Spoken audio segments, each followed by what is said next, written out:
কিছু দালাল বেরিয়েছে, ইসলামের দালাল, ইসলামের দালাল বেরিয়েছে। তারা আসলে মুসলমান নয়, তারা আসলে অন্য কিছু, ইসলাম থেকে মিটিয়ে দেওয়ার জন্য, ইসলামে ভাঁজাল ঢোকাবার জন্য তারা দালাল হয়ে কাজ করতেছে। কখনো কেউ বলছে তারাবি 8 রাকাত, কখনো বলছে তারাবি সুন্নত নয়, পড়তেও পারো নাও পারো, কেউ বলছে যে তারাবি নফল, না পড়লে গুনাহ নেই। এইরকম ধরনের হাজার মতবাদ ইউটিউবের মধ্যে ছড়াচ্ছে। অথচ হাদিসে আল্লাহর নবী 3 দিন তারাবির নামাজ সাহাবাদের নিয়ে জামাতে পড়েছেন। ভালো করে শুনুন তারাবিটা ব্যাপার, এইগুলো আজকের খুব জরুরি পড়েছে ওলামাদেরকে, আমার একার না, সমস্ত ওলামাদের বলতে হবে এই কথাগুলো। তা যদি না হয় জাতি পথভ্রষ্ট হয়ে যাবে। মসজিদের ইমামদের খুব জরুরি পড়েছে মসজিদে খুব বয়ান করা এইগুলো। আল্লাহর নবী 3 থেকে 4 দিন নামাজ পড়ালেন মসজিদে, তারাবির নামাজ, রমজানের নাজিল হওয়ার, রোজা ফরজ হওয়ার পরে। আল্লাহর নবী 3 দিন বা 4 দিন নামাজ পড়ার পরে সাহাবারা এসেছেন মসজিদে, সব নামাজ পড়বেন, কিন্তু আল্লাহর নবী আর মসজিদে বের হচ্ছে না। আজান হয়ে গেল, আজানের পরে কিন্তু বের হচ্ছেন না। তখন সাহাবারা জিজ্ঞাসা করল, ইয়া রাসূলুল্লাহ, আপনি কেন বের হচ্ছেন না? আমরা তো নামাজ পড়ার জন্য আপনার পিছনে তারাবি পড়ার জন্য অপেক্ষায় রয়েছি। আল্লাহর নবী বললেন, শোনো আমার সাহাবারা, আমি যদি প্রতিদিন তোমাদের নিয়ে এইভাবে জামাতে নামাজ পড়ি, যেহেতু আমি নবী, হতে পারে আল্লাহ এটাকে ফরজ করে দেবে, তোমরা খুব কষ্টই পড়ে যাবে, সেজন্য আমি নবী আজ তোমাদের নিয়ে জামাতে নামাজ পড়লাম না। এরপর সাহাবারা বিক্ষিপ্ত ভাবেই নামাজ পড়েন, একা একা নামাজ পড়েন, জামাত বন্ধ হয়ে গেল। যদি জামাতে নামাজ পড়লে যদি আল্লাহ ফরজ করে দেন এই ভয়েতে, যেমন তাহাজ্জুদের নামাজ, আল্লাহর নবী বললেন তাহাজ্জুদের নামাজ আমার উম্মতের উপরে যদি কষ্ট না হতো, আমি আল্লাহকে বলে এই তাহাজ্জুদের নামাজকে ফরজ করে দিতাম না। আমাদের নবী আমাদের প্রতি রহম এবং করম করে, দয়া করে অনেক নামাজকে আমাদের জন্য সুন্নত বা নফল করে দিয়েছেন, ফরজ করতে গিয়ে ফরজ করেননি, যেহেতু আমরা দুর্বল উম্মত পারবো না। বলেন না 20 রাকাত তারাবি যদি ফরজ হতো, যারা আজকে তারাবি পড়ছে না তারা ফরজের গুনাহ হতো না, হতো না, তাদের ফরজ তারাকের গুনাহ হতো, কিয়ামতের দিনে বড় পাকড়াও হয়ে যেত। এরপর হযরতে আল্লাহর নবী দুনিয়া থেকে চলে গেলেন। তারপর আবু বকর আসলেন, 2.5 বছর খেলাফতি করলেন, এইভাবেই নামাজ চললো। হযরত উমর রাদিয়াল্লাহু তাআলা আসলেন, প্রথম দিকে ওনার এইভাবেই নামাজ চললো। আর হযরত উমর রাদিয়াল্লাহু তাআলা আনহু পরামর্শ করলেন বড় বড় সাহাবাদের সাথে, যেমন আব্দুল্লাহ বিন আব্বাস রাদিয়াল্লাহু তাআলা, ইবনে আব্বাস রাদিয়াল্লাহু তাআলা আনহু, আরো বড় বড় সাহাবা, তাদের সাথে পরামর্শ করলেন, আচ্ছা বলো তো, তারাবির নামাজটা যদি একজন ভালো কারীর সামনে দিয়ে, ইমাম সামনে দিয়ে যদি সকলে একসাথে পড়া হয় কিরকম লাগে? এই কথাটা হযরতে উমর রাদিয়াল্লাহু তাআলা আনহু বললেন, মাশওয়ারা করলেন। তারপর উনি বাড়ি থেকে এসে দেখেন একদিন মসজিদে ভরপুর, এবং একজন কারীর পিছনে, একজন ইমামের পিছনে সকল ওই তারাবি নামাজ পড়ছে। হযরতে আলী উমর রাদিয়াল্লাহু তাআলা আনহু দেখে বললেন, হাদিহি, হযরত উমর রাদিয়াল্লাহু তাআলা বলেন, যার বাংলাটা এই যে এটা একটা বেদাত, তবে একটা বেদাতের হাসানা, এটা নতুনত্ব, আল্লাহর নবী যা করেছেন, করে ছেড়ে দিয়েছেন, সেটা আবার পুনরায় এসেছে, তবে এই বেদাতটা বেদাতে হাসানা, সুন্দর নতুনত্ব হলো, সুন্দর নতুনত্ব। সুতরাং হযরত বিলাল, হযরত উমর রাদিয়াল্লাহু তাআলা আনহুর যুগ থেকে এই তারাবি মসজিদে বাজামাত পড়ে আসছে, এটা হলো সুন্নতে মুআক্কাদা। এই তারাবির নামাজ 20 রাকাত নামাজ, 8 রাকাত নয়। আর একটা ভালো করে খেয়াল করে শুনুন, যারা বলে নামাজ তারাবির নামাজ 8 রাকাত, তাদের দলিল কি? মূর্খ হয়, এত বড় মূর্খ দুনিয়ায় হওয়া উচিত নয়। যারা বলছে তারাবি 8 রাকাত, 8 রাকাতের বেশি নয়, হযরত আয়েশা সিদ্দিকা রাদিয়াল্লাহু তাআলা আনহার হাদিস থেকে তারা দলিল দিচ্ছে। সে দলিলে কি আছে? হযরত আয়েশা সিদ্দিকা রাদিয়াল্লাহু তাআলা আনহা বলেন যে আল্লাহর নবী রমজান এবং রমজানের বাইরে 11 রাকাতের বেশি পড়তেন না। এটা শোনো ভালো করে, করাকাত বললাম? রমজানের বাইরেও করাকাত 11 রাকাত। এরপর এবার শুনো, 11 রাকাত বেতের নামাজ নিয়ে নবীজি তাহাজ্জুদের পরে শেষের রাকাতে বেতের পড়তেন 3 রাকাত। তাহলে যদি 11 রাকাত আল্লাহর নবী মোট পড়েন বেতের সহ, তাহলে 3 রাকাত বেতের বাদ দিলে ক রাকাত থাকে? 8 রাকাত। তাহলে এই 8 রাকাত কি করে তারাবি হয়? আচ্ছা এবার বলেন, তারাবি রমজান মাসে হয় না তারাবি রমজানের বাইরে হয়? রমজান মাসে হয়। আর মা আয়েশা বলছেন রমজান এবং রমজানের বাইরে আল্লাহর নবী 11 রাকাত পড়তেন বেতের সহ। তাহলে নবী কি তারাবি রমজানের বাইরে তারাবি পড়তেন? কথাটা কি বোঝাতে পারলাম আমি? তাহলে বোঝা গেল এটা তারাবি নয়, এটা বেতের নামাজ। আল্লাহর নবী বেতের সহ তারা কি বলে বেতের সহ তাহাজ্জুদের নামাজ পড়তেন 11 রাকাত। 3 রাকাত বাদ দিলে তাহলে তাহাজ্জুদ ক রাকাত হয়? 8 রাকাত। এখন কেউ কেউ বলে নবীজি 1 রাকাত বেতের পড়েছেন, তাহলে 1 রাকাত আমি মেনে নিলাম 1 রাকাত বেতের। তাহলে 1 রাকাত বেতের হলে তাহলে তাহাজ্জুদ ক রাকাত হয়? 10 রাকাত। তা ওরা যে বলতেছে নবীজি এই 8 রাকাত তারাবি পড়েছেন, তাহলে কি করে হলো? যারা বলছে 8 রাকাত তারাবি পড়েছে তারা বলে নবী 1 রাকাত বেতের পড়েছে।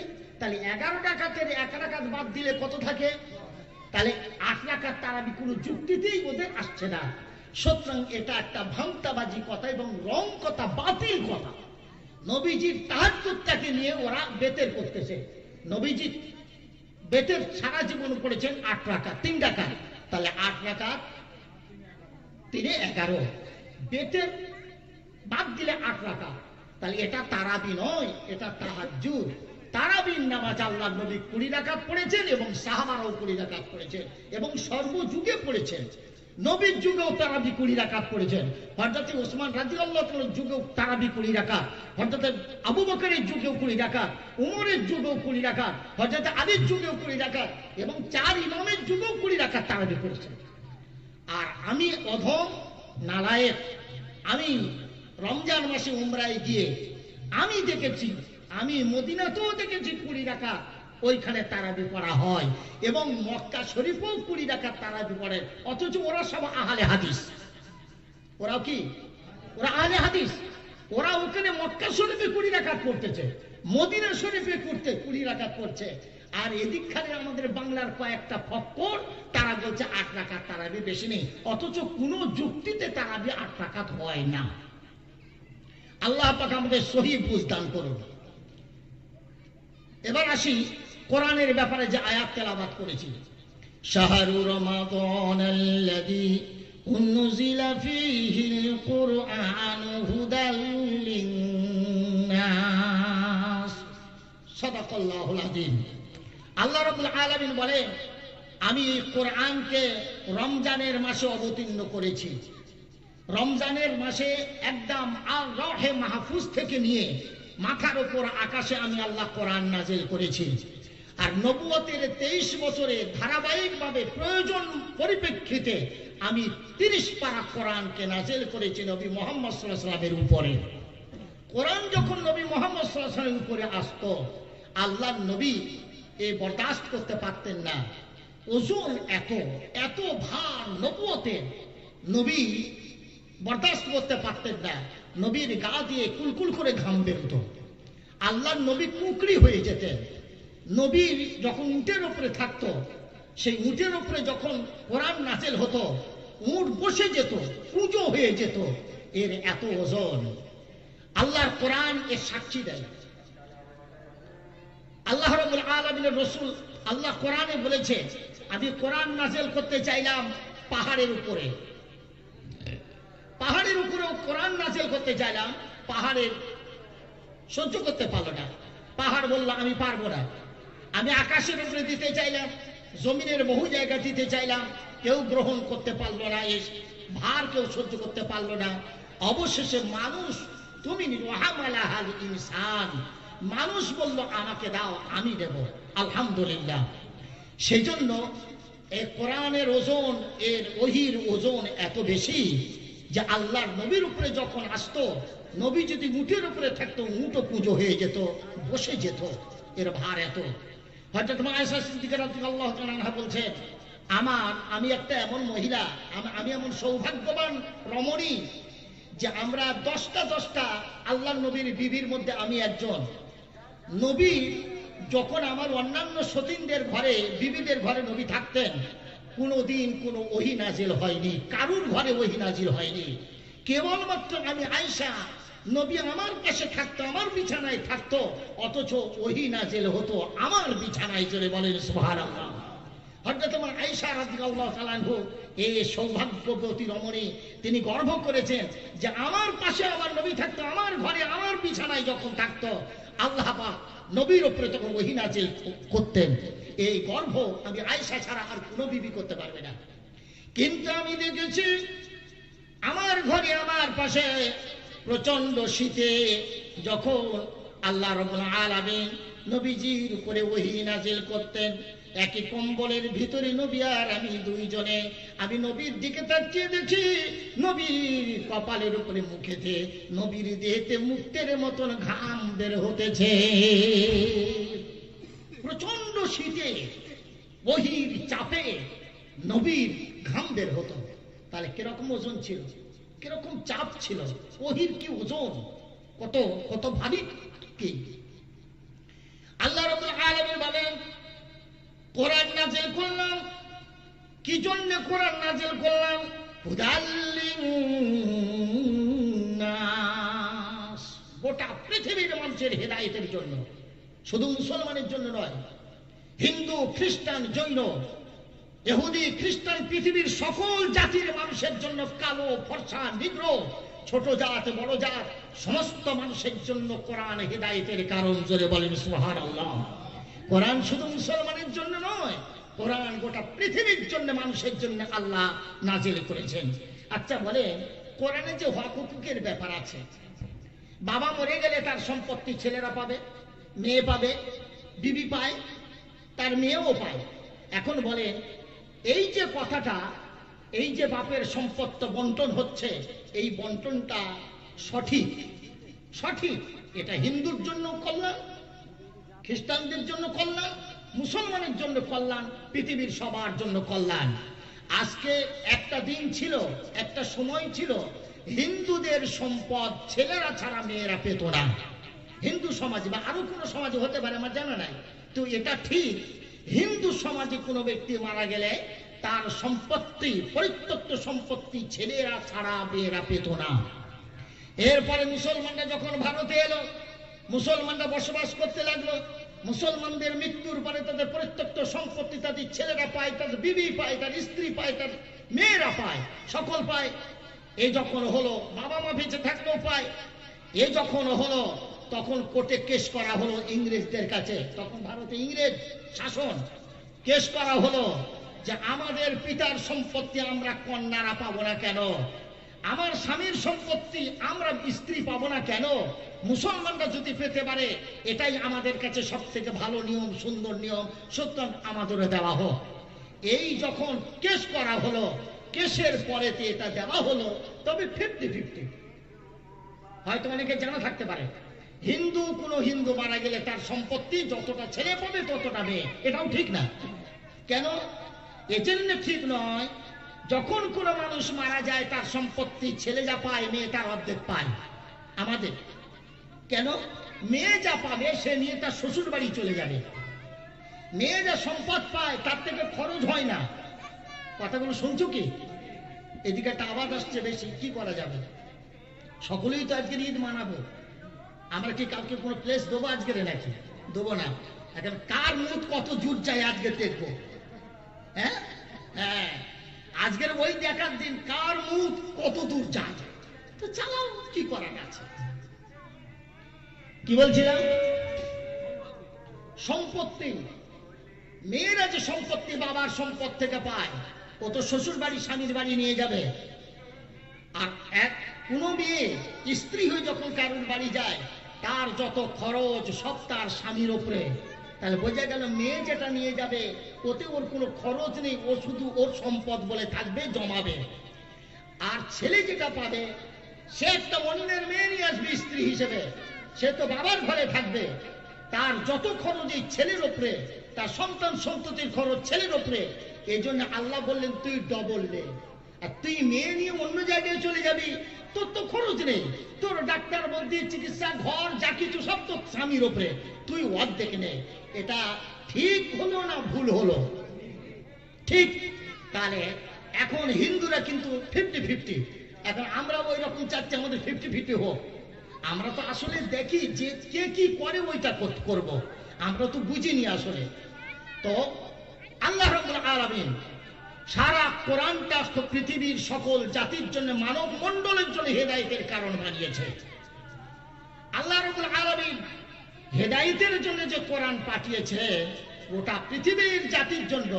তার আর একটা নমুনা বলি, আমরা মরে গেলে আমাদের গোসল দেওয়া হয়, সাবান মাখানো হয়, আতর দেওয়া হয়, খুশবু দেওয়া হয়, তারপরে ওই কি বলে কর্পূর দেওয়া হয়।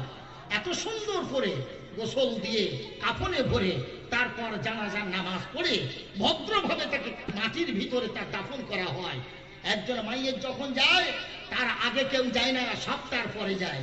সে আলেম নয়, সে কিন্তু নামাজি নয়, সে বেনামাজি, মদখোর, তবুও তাকে সম্মান দেওয়া হয়। আল্লাহ নবী বলেছেন শেষ সম্মানটা তোমার ভাইকে দাও, তার আগে গিয়ে কেউ বেয়াদবি করো না, তার পিছনে পিছনে যাও। এটা কোরআন কিংবা আল্লাহ রসুল হাদিসে পাওয়া যায়। তাহলে এত সুন্দর নীতি পৃথিবীর আর কোনো জায়গায় নাই।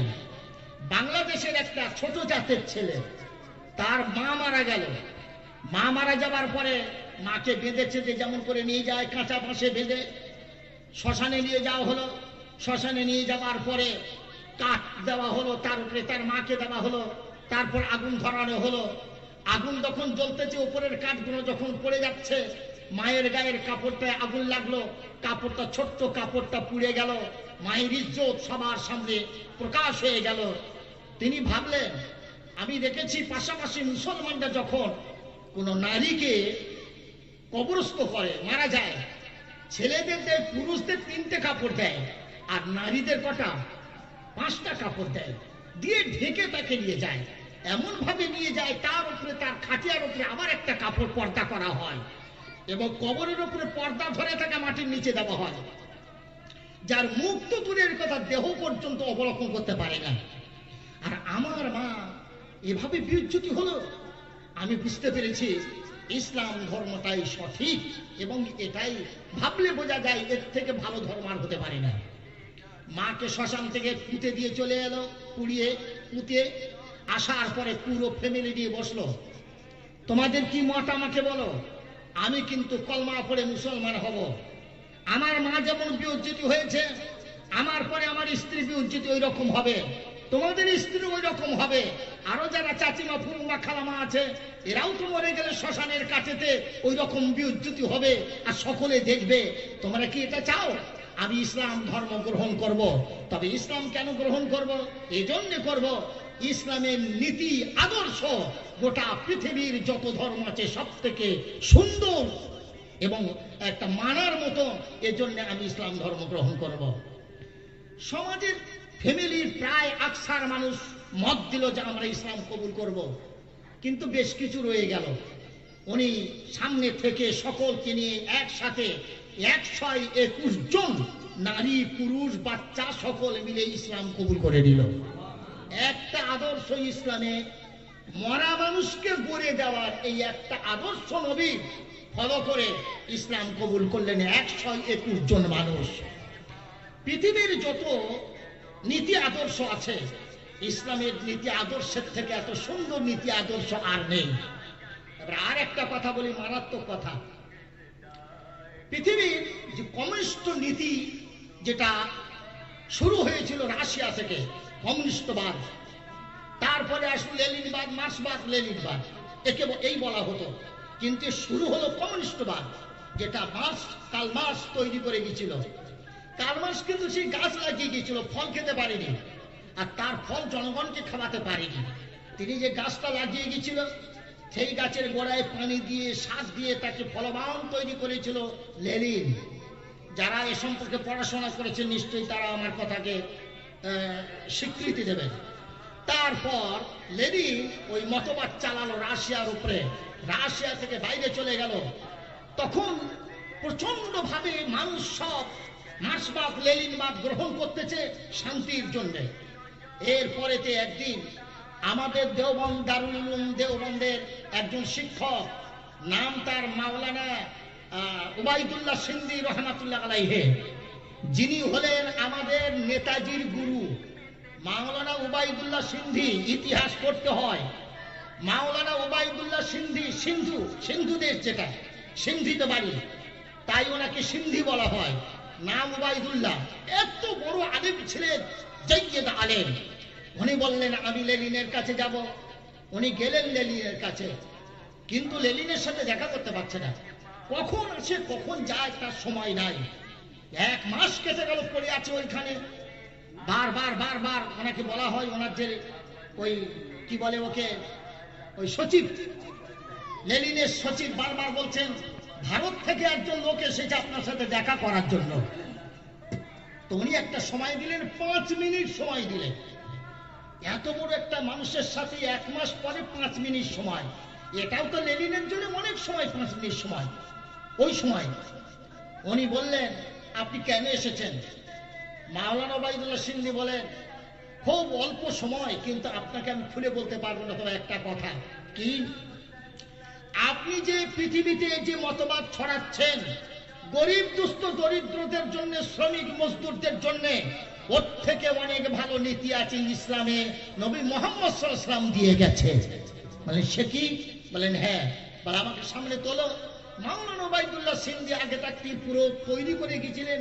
উনি একটা করে হাদিস কোরআন থেকে উনি পড়তে শুরু করলেন আর বলতে শুরু করলেন, গরিব দুস্থ দরিদ্র বিধবা এতিম যাদের পিতা নাই অনাথ, এসবের ব্যাপারে খুব সুন্দর করে যখন তুললেন, তখন লেনিন মাথায় হাত মেরে বললেন এই আদর্শটা যদি আমার সামনে আসতো তাহলে আমি এই কালমার্সের গাছের গোড়ায় পানি না দিয়ে আমি ইসলামের গাছের গোড়ায় পানি দিতাম। কিন্তু দুর্ভাগ্য, আমার এই গাড়ি অনেক দ্রুতগামী এবং অনেক দূর ছুটে গেছে, আমি এখন যদি একে রুখতে চাই বিরাট অ্যাক্সিডেন্ট হবে। মাওলানা উবাইদুল্লাহ সিন্ধি বলেন তাহলে আপনি নিজে কবুল করুন, ইসলাম কবুল করুন। বলে হ্যাঁ তা ঠিক, আমি এত সুন্দর নীতি যেখানে আছে আমার সামনে কোনোদিন আসেনি, আমি ইসলাম কবুল করব। ইসলাম কবুল করবে বলে লেনিন একদম তৈরি হয়ে গেল। বললেন আমার তো এখন সময় নেই, তবে আপনি যান, অমুক তারিখে আসবেন, আমি ইসলাম কবুল করব। মাওলানা উবাইদুল্লাহ সিন্ধি একবার খুশিতে বাগে বাগ, লেনিন যদি ইসলাম কবুল করে আর সে যদি ইসলামের প্রচার করে তাহলে ইসলাম তো আলহামদুলিল্লাহ গোটা বিশ্বে পৌঁছে যাবে। খুব আনন্দ। মাওলানা উবাইদুল্লাহ সিন্ধি তিনি চলে গেলেন তারিখ অনুপাতে, আবার রাশিয়ায় গেলেন লেনিনের সাথে দেখা করতে, যেহেতু কলমা পড়ে উনি মুসলমান হবে। কিন্তু দুঃখের বিষয় উনি আর এনার সঙ্গে দেখা করছে না। ঘটনা কি? ঘটনা হলো এই, লেনিনের বিবি কোনো ক্রমে শুনেছে লেনিন মুসলমান হয়ে যাচ্ছে। ওনার স্ত্রী ওনাকে ধরে একদিন জিজ্ঞাসা করলেন, শোনো আমি শুনেছি তুমি নাকি মুসলমান হচ্ছ। আপনারা লেনিন বোঝেন না, বোঝেন? লেনিনের নাম শুনেছেন? লেনিনকে জানেন? এই জন্য মজা লাগছে না। হ্যাঁ হ্যাঁ, লেনিন কি বলবো আর, গোটা পৃথিবী তার নাম, পৃথিবী জোড়া নাম, এত বড় সংস্কারক তিনি। তো লেনিনের বউ যখন বললেন, উনি একটু চুপ করে বললেন হ্যাঁ সঠিক শুনেছ, আমি ইসলাম কবুল করতে যাচ্ছি। ওনার স্ত্রী বললেন আমার কোনো দুঃখ নাই। এই কথাটা শোনো, মারাত্মক কথা, যে কথা শোনার পরে লেনিন তার চিন্তা ভাবনা পাল্টে দিয়েছিল। লেনিনের স্ত্রী বলেন আমার কোনো দুঃখ নাই, আপনি ধর্মান্তরিত হতে পারেন, তবে একটা কথা, আপনি চলবেন কাদের সাথে? আপনি মুসলমান হওয়ার পরে থাকবেন কাদের সাথে?